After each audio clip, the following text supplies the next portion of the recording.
Joining us now for more insight on this story is a legal practitioner and Arise News analyst, Frank Tietie. So glad you could join us on Newsnight tonight. Well, hearing from the legal practitioners there, they say justice, has been served.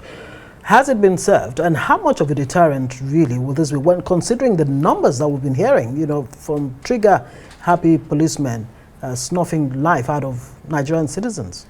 That is what makes this judgment very significant and landmark in the sense that it has taken quite a short time to actually conclude the trial.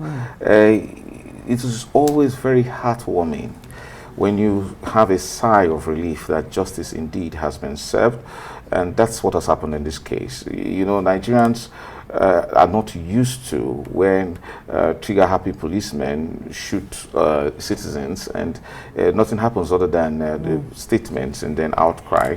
And oftentimes, when you hear that the police high command does what we call orderly room trial, it's only just to strip the policeman of his rank and then maybe remove him from the police force, and nothing really happens. It's a strong indictment on our country when you find that Amnesty International is really not those numbers, but it also did not give us data about the number of cases that was prosecuted. So, but that's what makes this one stand out is the new understanding that states actually take responsibility. I'm talking about the various states, the 36 states and the FCT, actually are supposed to take responsibility for prosecuting such recklessness on the part of police officers who do not understand the responsibility of bearing firearms. And Lagos State stands out very, very clearly here.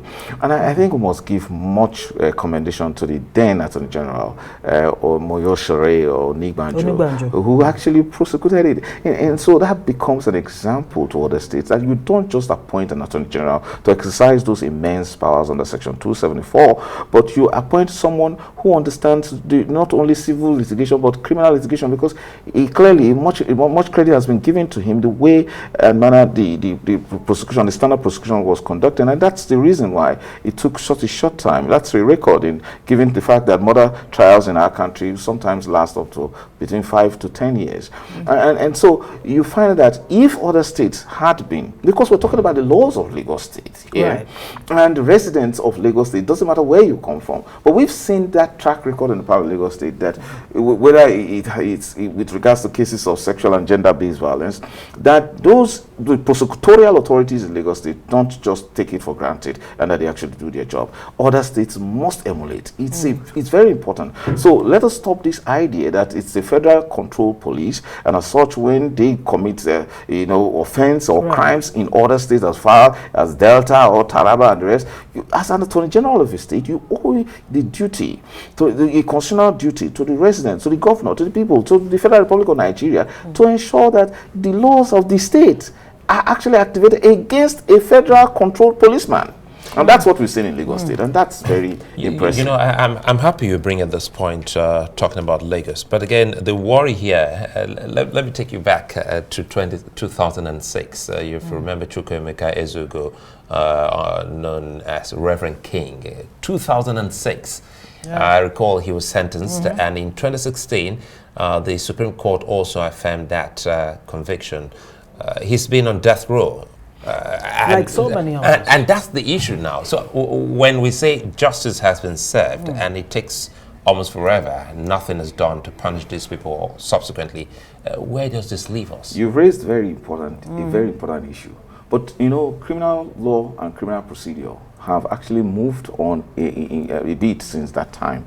Now, we're looking forward to, if you look at Section 314 of the Administration of Criminal Justice Act, which is also replicated in the Lagos law, there is provision for compensation. You can see such kind of advancement. We're not seeing that much in all of these judgments coming up. You trigger happy policeman, you shoot someone who has a child or who is a breadwinner to some persons, and then you still expect your pension to be intact. No, there's some form of monetary compensation should be awarded in favor of the victims of the offense that you actually committed. So we've moved on to that extent. But let me tell you where the problem is in dealing directly with the issue you raised. there has been campaigns against the death penalty, and those campaigns have been quite sustained. But Nigeria is still a retentionist country in the sense that death penalty is still retained in our laws. Nigeria and a few other countries like China, unfortunately, we haven't been able to respond to these criticisms, this challenge, when you find countries like the United Kingdom outlawing the death penalty. But please, it is not a federal government issue. It's a matter for the state governor to approve, the death sentence. I mean, the hanging, death, whatever form to be carried out. So we haven't seen courageous governors for a long time, as we've seen in the United States, where you could see where the governor, the former President George Bush, when he was governor, who didn't care about signing the death warrants. The moment he gets to his table, he signs it, and then the executioner takes over. The person is actually executed.